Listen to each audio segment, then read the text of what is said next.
로샤 심리상담연구소 양성희입니다. 예, 오늘 5번째 시간이에요. 그래서 MMPI-2를 오늘 소개해 드릴까 하는데요. MMPI-2는 왜 나왔느냐? 예, 1이 나왔는데 이제 타당도 척도를 더 이제 첨가하면서 2가 이제 개정판으로 나왔어요. 그만큼 정확도를 기하겠다는 거죠. 그래서 사람들이 이제 워낙 방어를 하니까 거짓말하는 사람도 있고 위장하는 사람도 있고 자기도 모르게 이렇게 억누르는 사람도 있기 때문에 정확도를 높이기 위해서 타당도 척도를 이제 대거 늘린 겁니다. 뭐 V린, T린, FB, FP 뭐 이렇게 여러 가지가 있죠. 뭐 시험 준비하시는 분들은 뭐 FBS, S 척도까지 다 외우셔야 되겠지만 예, 이 정도고요. 기존에도 있었어요. 그래서 L 척도 이제 거짓말을 얼마나 하나 가지고 K 척도에서 솔직한가 얼마나 방어를 하나 알아보는 척도가 다 있죠. 그래서 이 척도들이 이 타당조 척도들이 점수가 높게 나왔다. 65점 이상 막 이렇게 높게 나왔다 그러면 이제 나머지 척도들을 볼 때 감안하고 봐야 되는 거죠. 아, 이 사람 가라로 했구나. 그래서 점수를 좀 더 높여서 봐야 됩니다. 네, 많이 이렇게 억눌러 놨기 때문에 이렇게 보는 게 있는데요. 그 정신병리 척도가 이제 10가지가 있죠. 1, 2, 3, 4, 5, 6, 7, 8, 9, 0. 그런데 5번 척도와 0번 척도는 정신병리에 속하지 않는 척도예요. 5번은 남성성, 여성성을 보는 건데 예전에는 동성애자가 질병으로 분류됐었거든요. 근데 지금은 아니에요. 바뀌었어요. 그렇기 때문에 5번 척도가 질병 척도가 아니고요. 빠졌고요. 0번 척도는 내향성 보는 거예요. 이 사람이 점수가 높다 그러면 내향인이고 점수가 낮다 그러면 외향인인 거예요. 그래서 그런 성격적인 면을 보는 겁니다. 1번 척도부터 설명을 드릴게요. 이거는 이제 건강염려증이다 해가지고 신체화 증상이 나오면 이게 체킹이 됩니다. 근데 그런 분들 많죠. 특히 여성분들 많은데 머리가 아프다, 소화가 안 된다, 스트레스 받으면은 소화제를 먹어야 된다, 체한다 이러신 분들 있잖아요. 그 외에도 여러 가지 이제 증상들이 있는데 대표적인 게 소화기 증상이죠. 예, 그래서 그런 분들 이제 1번 척도 좀 높게 나오고요. 2번 척도는 디프레션, 예, 우울입니다. 우울하신 분들 이 척도 높게 나와요. 우울한데 이게 낮게 나오는 경우도 있어요. 만성화 되신 분들. 아니면 너무 억누르고 계신 분들, 그런 분들은 우울한데도 2번 척도가 높게 나오지 않아요. 그 다음에 3번 척도가 히스테리아, 이제 신경증의 이제 대표적인 건데요. 이제 연극성 인격이거나 이런 분들이 좀 3번이 높게 나옵니다. 그 다음에 이제 4번이 그 유명한 반사회성입니다. 이게 높으면 이제 좀 의심이 되는 거죠. 아, 이 사람은 규범을 싫어하는구나. 예. 이 사람이 에너지를 잘만 쓰면 선구자적인 역할을 할 수 있고요. 정치인으로서, 예, 검사, 형사 이런 사람으로서 활동을 아주 사회 공헌하며 하실 수가 있어요. 그런데 이제 빗나가면 예, 교도소에 많이 계십니다. 예. 그 다음에 아까 말씀드렸던 5번 척도 남성성, 여성성을 보는 겁니다. 점수가 높게 나왔다. 이제 그러면은 이제 그 여성이냐 남성이냐에 따라서 이제 해석이 다른데 아, 이 사람은 상남자구나. 아, 이 사람은 상여자구나. 이렇게 알 수가 있습니다. 그래서 다른 척도들 해석할 때 추가적으로 같이 봅니다. 그 다음에 이제 6번 척도가 이제 편집이죠. 아, 사람을 많이 의심하나?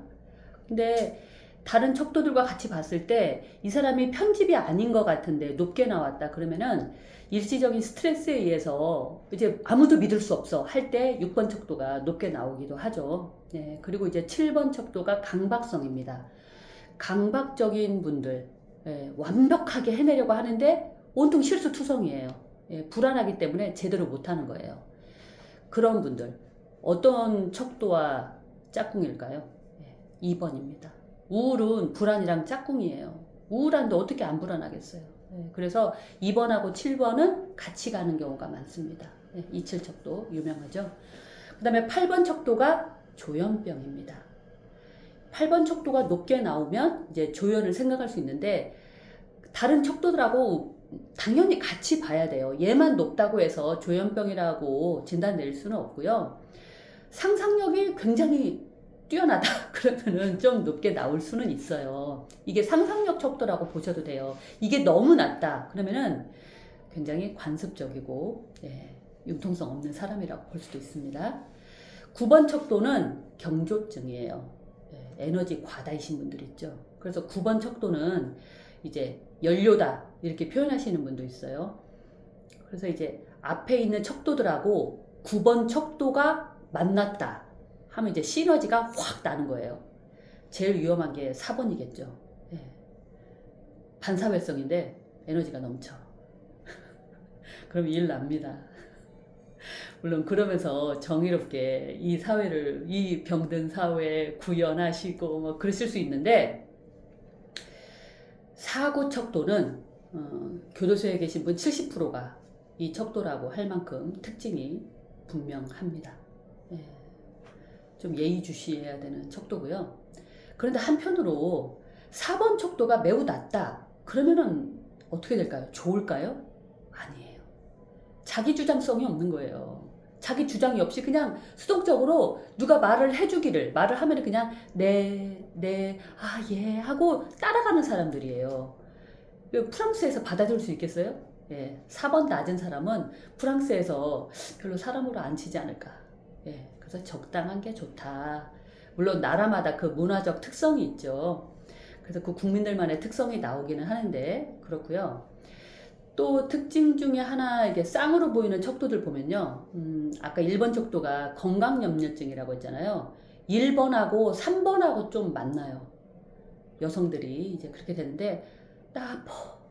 나 또 아파. 그러면서 이제 이런 거를 이제 전환장애가 많다 이렇게 하는데 이제 기분장애예요. 그래서 사람들을 그 아픈 걸로 조종을 하십니다. 댁에 계신 연로하신 어떤 여성분 떠올리시면 그럴 수 있습니다. 그래서 항상 자기를 객관적으로 보는 눈이 필요해요. 내가 의도치 않게 남들의 행복을 앗아가면 안 되잖아요. 1, 3 척도는 아닌지 나이 드신 여자분 중에 집에 칩거에 계시고 안 나오시면서 늘 신경질이 나시고 남들에 대해서 너무나 불만이 쌓인다 하시는 분들은 나오세요.